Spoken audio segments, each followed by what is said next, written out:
neurology intern this year in Fairfax County, and I was lucky enough to do a rotation through Children's National through their Safe Concussion Outcome Recovery and Education Program, which is really great. So a lot of the information that is in the presentation is I got from them, so I'm very thankful for them to be sharing and open to giving us all the information.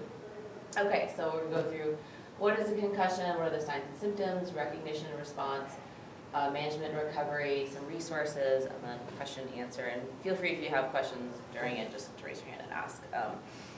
Okay, so what is a concussion? So a concussion is an injury to the brain. We call it a mild traumatic brain injury. It's caused by a direct blow to the head, face, neck, or elsewhere in the body that causes the head and the brain to move rapidly back and forth. So it doesn't have to be a head-to-head contact, get whiplash, that can cause a concussion. Just if the brain is moving around in the skull, that's what's going to cause a concussion.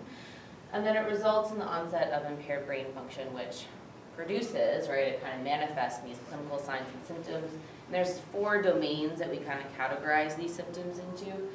We have physical, cognitive, emotional, and then some sleep disturbance.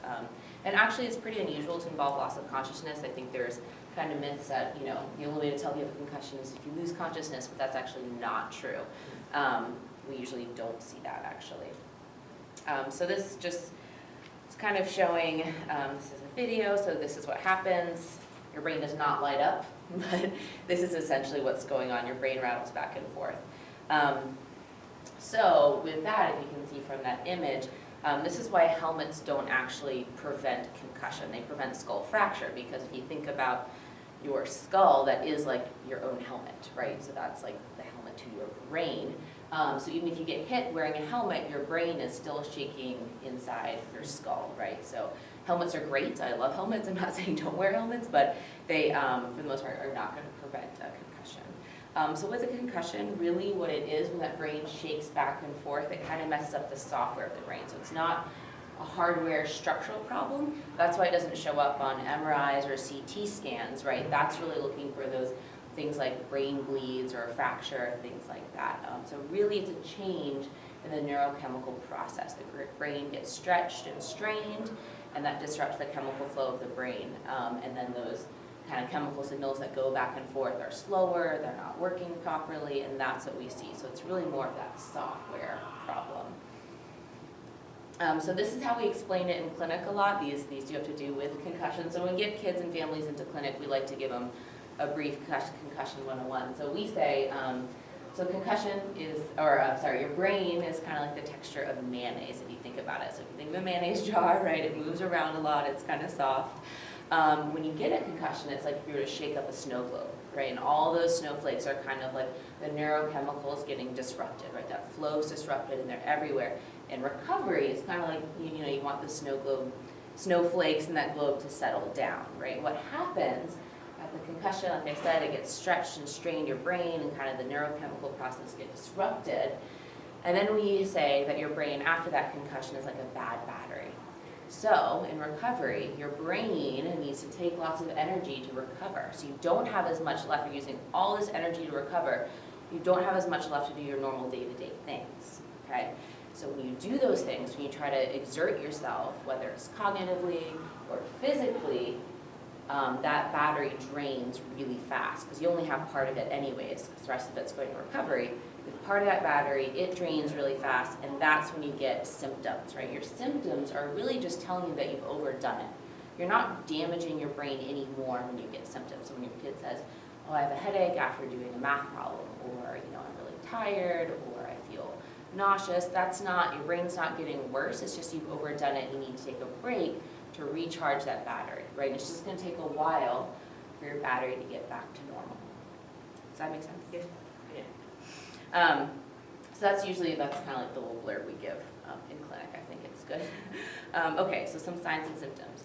So these are the danger signs that you would see right away, and this would indicate you need to go to the emergency department, right? So if you see anything with the pupils, unable to wake up, worsening headache, vomiting, seizures, unable to recognize people, disoriented, loss of consciousness, unusual behavior, this is, we tell parents this is when you go straight to the emergency department. So this is some signs of concussion that you might observe right away within the first 24 hours or right after impact. So cognitively, we have different domains that these symptoms or signs fall into. So they might appear dazed or stunned, confused, like unable. If you ask your kid, what was the score of the game? They might not remember, might not be able to tell you. If they have a play they're supposed to run, they might not remember if they're actually back in the game. Answer questions slowly, repeat. They're not going to recall things that happened before and maybe right after the hit. There's also some physical signs that appear right away. So we might see vomiting, loss of consciousness, balance problems. We might see clumsy or drowsy. And then a change in sort of their behavior. They might be more emotional, more irritable than normal. And again, these are things that you might see right away, kind of right after the impact. Some symptoms, this is what they might feel, and this is what they report, and we ask them about this in clinic. So we have, again, these are where you see the 4 domains of physical, cognitive, sleep, and emotional. See all the physical symptoms, these are pretty, this is what we see a lot. Headache is what comes up the most, in fatigue, some sensitivity to light and noise, sleep, they might sleep more than usual, or they might be sleeping less than usual. Might have trouble falling asleep, staying asleep, things like that. Appear drowsy and never well rested. They might wake up and still feel really tired. We also see in the cognitive domain, which really impacts when you think about school and learning. They're going to have trouble concentrating, remembering. They might feel slowed down, or like everything's moving around them a lot faster. And then you might see, again, those emotional symptoms. More emotional, might be sad, irritable, more nervous. Okay, and so what we know right now is that there's no magic number of concussion or symptoms. There's no combination of symptoms where we can really say this means, this for this kid. Every injury is really different. You pointed that out earlier, that's something you said, right? So every concussion looks really different. We can't just say because you have a concussion, you'll have these symptoms. It's really dependent on each concussion in each kid, right? Very individualized. And there's also no magic number in terms of should we retire a kid from a sport, right? That's a really tough conversation to have. We don't ever really want to get there. But, we've seen people come through clinic who've had 5 concussions on their 6th, but they recover in a week and they're okay. And it's also a family decision, right? To say, what's the number that's too many? That's really, once they're cleared medically, that really comes down to the family's prerogative. Like I said earlier, not a lot of concussions actually have loss of consciousness. Most youth recover fully from this injury. This is something that you recover from. The recovery might be different, right? It might take a week, it might take a month, but they do recover. And then prolonged recovery, we see recovery that lasts maybe over about 4 weeks. That's usually due to a variety of symptoms. So there's concussion-related symptoms and non-concussion. So concussion-related would be, what was the hit like? Was it directly to the head? Were they ready for the impact? A lot of times it's worse if they aren't ready, they don't see the hit coming, they're not prepared, right? Your muscles might tense if you see an oncoming impact. So if they didn't have that, it might be worse. What kind of equipment were they wearing? Things like that. How old are they? What's their muscle tone like? Muscle in their neck. And then non-concussion factors. So there is research saying that prior history of concussion can make your recovery longer. A history of concussion, or a history of headache, a headache history or migraine history in your family. Any sort of learning problems like ADHD or a specific learning disability, and also if you have a significant mental health history. All these things can kind of make the concussion and the symptoms last longer. Your recovery might get longer. And then we also know that those things might be exacerbated afterwards. So if you're a little anxious kid, right, and then you get a concussion, the concussion will recover, but you might have some lingering, a little bit more anxiety afterward, just because of the way the brain, got shaken, the neurochemicals got messed up. So sometimes we see that can prolong the recovery. So there's still a lot that we do not know about concussion because it's such a moving target, right? And everything is so different in every single case. So we want to see what can help prevent and lessen the injury, of course. Preventative measures are really important. We want to see what's going on there. Is there a difference between boys and girls, adults and kids? Why does it take certain people longer to recover? And then in terms of the recovery process, how do you monitor it? How do you accommodate for this moving target? Because every day they're getting better, right? Every week they might look different. They might have different symptoms. So how do we accommodate for that sort of moving target? And then what are the effects of repeated injuries and subconcussive blows where maybe they don't report a concussion or they don't have it, but they're still getting impacts, right? They're still maybe, in football you think how many times are they hitting somebody else? And they might not get a concussion, but they are having that repeated impact. And so the relationship between youth, repeated hits, long-term damage, we're not sure about these things yet. Okay, so recognition response. So this is a big piece for parents and coaches and people who are, at athletic events or around kids that are clumsy, kids fall, kids do things. So we can't prevent all of them, but we can prevent more serious injury by knowing what the signs and symptoms are, recognizing what a concussion is, and then not letting them go back to play right away, right? Taking them out of the game. Don't return them to play too soon.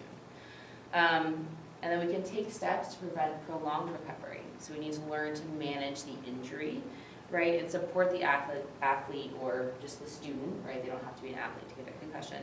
The student academically, socially, emotionally, and physically. So we also see with concussion a lot of times, there's a big social emotional piece to it too. They're taken out of maybe an activity they love, they're out of school, they can't contact their friends, maybe they aren't allowed to be on their phone as much, right? Less screen time, really kind of disconnects them from what's going on in their world. So we can see a big social emotional fallout from that if we keep them, away from those things for too long. So there's a big push to say that we need them to reintegrate them into these things faster for their social emotional health, and there's research coming out that it's actually better for recovery. We do want them to rest to begin with, but then we want to get them back in slowly, because if we keep them out too long, it actually can prolong some recovery time. There's a question on that. Mm-hmm. You say, but that is the big thing, the technology for kids. Right. Is the size of the screen making a difference? So in other words, they use their phone to connect. Mm-hmm. But using an iPad instead with a bigger screen, would that be a benefit?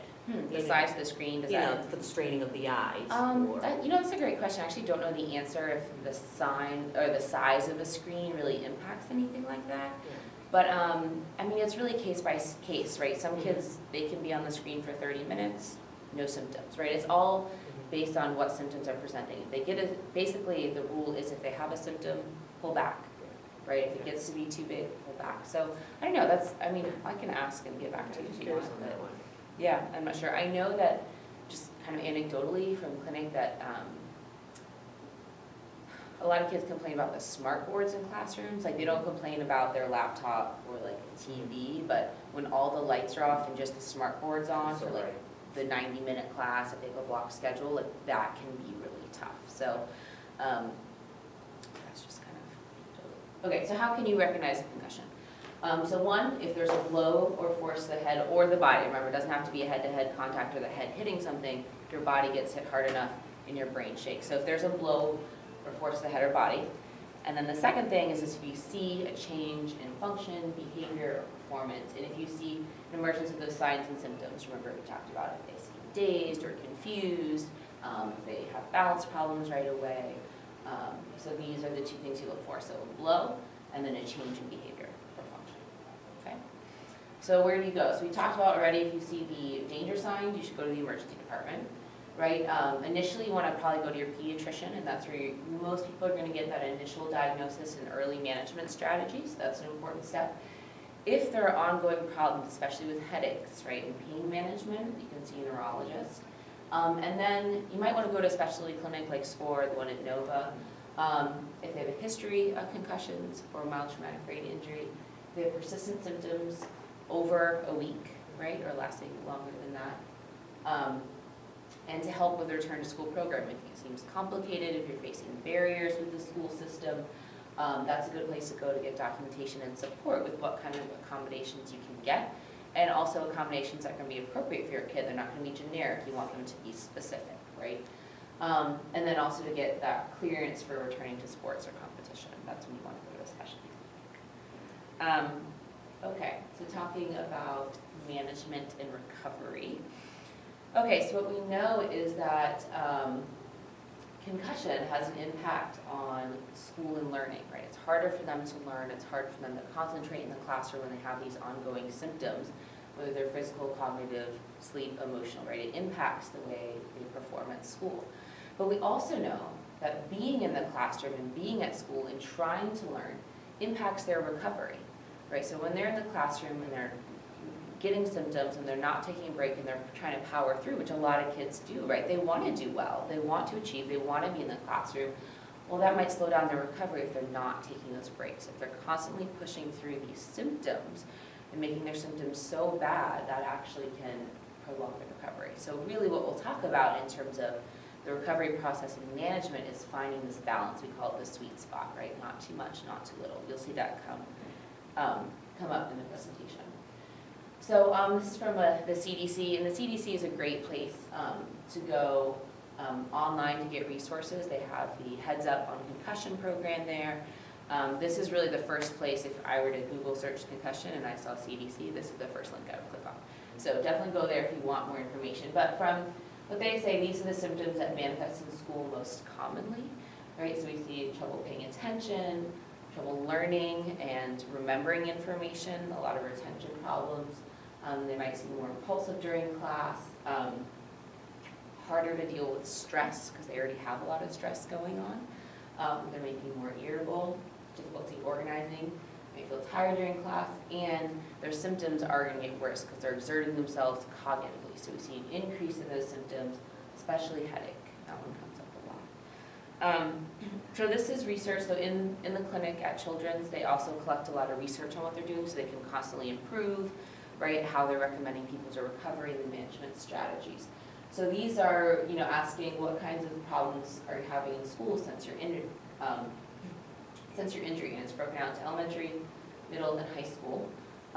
So you can see that there's kind of some bigger ones, right? So headaches, can't pay attention, feeling too tired. These are really the most reported symptoms that we see. And then we also see that the concerns, right, are getting greater as school demands increase, right? When they get older, they have more homework, they have more demands on them in school. They're reporting these things happen a lot more. So there you can really see that school is impacting concussion recovery and the symptoms they report, and then so it's kind of this cycle. Also ask kids and parents what they're most worried about with their concussion. What are your big concerns with your kid returning to school? Well, they're concerned about the amount of work, right, that they're going to be getting, and their grades dropping. And you can see again in high school, right, this is an even bigger concern. How are my grades going to be affected by this, right? How do we accommodate for that? And that's tricky. It is. There's no clear answer about how to necessarily, work with that. But we're moving in that direction, certainly, with helping with the school accommodation piece. And then, as I kind of touched on earlier, there's a lot of psychosocial issues. This is an invisible injury, right? It's not like a kid walks in with a cast on and, oh, you had, that's why you were out. This is why, things are hard for you. You can see it, right? That's really tangible. But because they look normal and they can go to school maybe after a couple of days, but they're still struggling with a lot. And we talked about when we isolate them and put them in that black box for a week, which is a myth and what we don't want to do. They're cut off from their social group. They kind of lose their identity if they're attached to a sport or a club or their peer group. And there's a lot of pressure when they get to school. They want to be a normal kid. They want to go to every class. They want to achieve. They want to perform, right? So that can be really hard to deal with the pressure of schoolwork. Right, and that added stress, again, that's going to impact recovery. If they're constantly under extra stress from trying to get back to normal, right, that can prolong recovery too. So we want to try to reduce that stress as much as possible in this sort of social emotional domain. So these are the sort of the new, right, sort of recovery strategies. We talk about active rehabilitation and getting them back into things as quickly as possible. So initially, right, we don't want any more forces, anything else happening to the brain, so we do want to pull them out of those activities, right, and reduce that risk. And initially, we do want them to rest. 1 or 2 days, we want them to really sleep. We want them to be at home, not exerting themselves cognitively or physically. And then we want to talk about a really individualized, right, strategy to monitor symptoms and manage them. The whole idea is to try to get them in a spot where maybe they're a little uncomfortable, they might have some symptoms, but we don't want those symptoms to spike so much that they crash, right? That's why we want to keep them at this sort of regulating that battery, right? It goes down a little bit, we recharge it. It goes down, we recharge it, right? So it's that activity sweet spot and not too much, not too little, right? We don't want to do too little that they're just bored at home, isolated, but we don't want to do too much where we see that big crash and recovery taking longer. And the ways you can overexert, right, so physically, obviously, doing physical activity, concentrating in school, that's why school has an impact on recovery. And then emotional, we talk about that stress piece, that can also be a way to overexert and see a spike in symptoms. So when we go into treating and talking about management, these are some things that we assume, so symptom exacerbation, so symptoms getting worse, they're gonna get worse following physical or cognitive activity, right? When you see those symptoms arise, remember that's just a signal that their neurochemical system is overdoing it and that they're fatigued. It's that low battery, it's not the brain getting worse, it's just a sign that, hey, you've done too much, right? You need to take a break.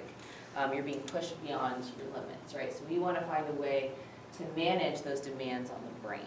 And again, we're not allowing that threshold to be exceeded. It's a balancing act, not too much, not too little. Huge theme here. So two major concepts, right, we see here. I talked about exertion and rest. So exertion is any sort of activity, right, that sort of overdoes your system, right? And again, it's just that signal that you're being pushed too hard, right? And this is really individualized for every kid, right? Every kid's going to have different limits. That's why we really need to do targeted approaches. Every kid should be individual. And we know that their exertional effects, so if we see them, so how bad did their symptoms get after they did something, that's a good way to sort of target those interventions. It's an indicator of where they are in the recovery process and where they are with injury. If we see a kid, right, we sit them down and say, okay, do this, one task for 5 minutes, and their symptoms go from a 0 to a 10, well, we know they're not close to being recovered. We need to give them more time.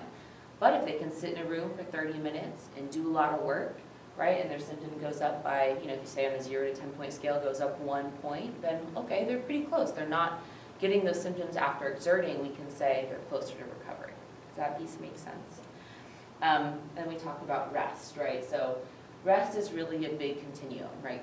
Full, complete rest is really if they're like asleep, right? That's full rest. But as I alluded to earlier, right, too much rest can actually contribute to the maintenance of symptoms if we're just keeping them isolated by themselves, right? Too much. So it's this balance between exerting and resting, right? That battery, we need to keep regulating that battery, not too much, not too little. This is more research from the SCORE clinic, and this is just showing this is after exerting. So pre-exertion, post-exertion, so you might ask, where are your symptoms right now? Do you have a headache right now on a scale of 0 to 10? Do you feel tired on a scale of 0 to 10? We'll do that before they're doing any cognitive activities with us, any sort of tasks, tests-like things. And then we look at afterwards, after we've done 30 minutes of work, okay, where are your symptoms now? And you can see that the uninjured male and females, their symptoms bump up maybe a point, a half a point. But then if you look at the top 2 lines, those are the individuals who had a concussion or mild traumatic brain injury, and you can see that their symptoms are not only started elevated, but they increase a lot more, right? So that's just kind of evidence to show that this will indicate where they are in their recovery process, right? So when we talk about management, it really takes a team of people is what we're learning, and it's difficult to coordinate a team, right, when you have a lot of individual people caretaking, but we have the medical team, right? So these are going to address sort of those symptom pieces. How can we help make those physical symptoms better? And they're also going to help you get medical clearance for return to play if your kiddo is involved in sports. The family is important in terms of reporting symptoms and monitoring symptoms, especially when they're younger, right? Really helping them regulate that. When they get older, we're hoping that they have independence to do that themselves. But sometimes what we see with a lot of the older athletes that come through, older kids, they're less likely to report things because they want to get back to being a normal teenager, right? So that's when the parent might actually have to do more to kind of keep them out of those things. The school piece is big, right? So we want to, as part of this team, we really need the school to be involved. We need communication between, the medical side in school, the families in school, to really make sure that we get those academic accommodations that they need while they're recovering, right? And it's important to remember, too, that those things are going to change over time. So accommodations you put in the first week they come back to school might look different than when they're at 4 weeks, right? They might still need something, but it's going to look different. So you want to stay on top of that and really make sure that you're checking in with the school periodically. And then if they're involved in athletics, you want to be in contact with the coach or whoever's involved there to really make sure that they're in non-contact activities. Maybe after a while they can go to practice and they can be on the sidelines and help play coaching role. They can enter balls. They can do something in the field because, again, we want them to be part of that social group and that peer group for them. And that's going to support their social emotional well-being. But we also want to make sure that we're not letting them get back too soon, before symptoms are gone. So how long does it take to recover? Well, it takes a while, right? But they are going to get better, and every kid is really different. So you can kind of see that these lines zigzagging, they're going, back and forth. So it's really hard to pinpoint when, we get this question. We can't answer it necessarily because everyone looks different at different points in time, but they will recover most of the time.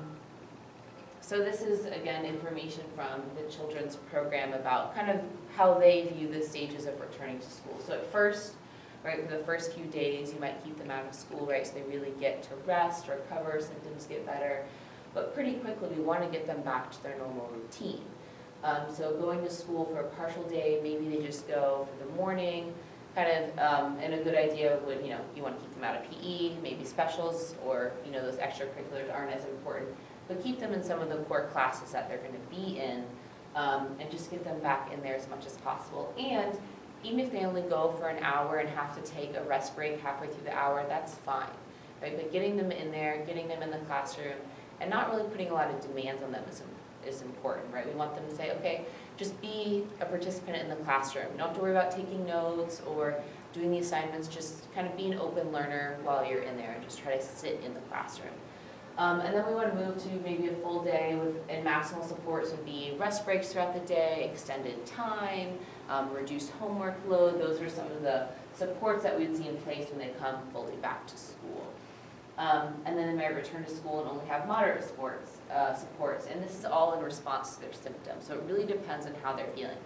If they can get through their whole day without a spike in symptoms, then fine. But if they get a headache around lunchtime, well then maybe they take a break halfway through the day. And then we want them eventually to return without any supports needed. So this is something that, this is a piece of the ACE care plan, which you see pretty commonly is what you get from medical professionals. And this is the school piece, right? So at the top, it's just a reminder of these key points about returning to school. And then these are some of the accommodations that they might get. So they might get a shortened day, rest breaks, extended time, reduced homework, no testing at first. Maybe like if they have an SOL, that's not a good time to take an SOL when they have a concussion. They want to make that up. And then in some cases, if it's really prolonged recovery or they have persistent pain and ongoing headaches, and this is affecting them for a long time, you can get the school team involved and get more long-term management in place for the school. So talking about some resources, here's some resource tools, right? So Dr. Mike Evans has some good videos about what is concussion and returning to learn. Already mentioned the CDC, that is an awesome place to get information. They have the Heads Up program, which it covers all different levels, and it gives you information resources for parents, for school professionals, for nurses, for coaches, so it's a really great place to get information. And then Children's also has good information on their website, and there's a parent packet for everybody. We're done. So these are just some websites. There is a concussion recognition and response app that you can download on your iPhone or Android, and this will kind of take you through, you as a parent, you could, ask your kid, it'll prompt you with questions, and you can fill in the symptoms, and it'll not give you a diagnosis, but it'll help tell where they are. So you can definitely do that. And then I think this can actually, you can monitor their symptoms at home, it gives you information, and you can kind of monitor them throughout the process as well as initially getting some information. So again, here's some stuff from the CDC. These are examples. So here's the Heads Up program. So they have information for parents, coaches, and athletes, coaches, schools. This is really has some good information. Healthcare providers. So they have all these different things. Again, you'll see the Heads Up is kind of a key thing there. So that's a really awesome place to get information and resources. And I just want to say thanks to everyone at Children's and the SCORE Clinic for really giving me a lot of this information, allowing me to use their information and share it with everyone. So big thanks to them. And if there's any questions at this time, everyone.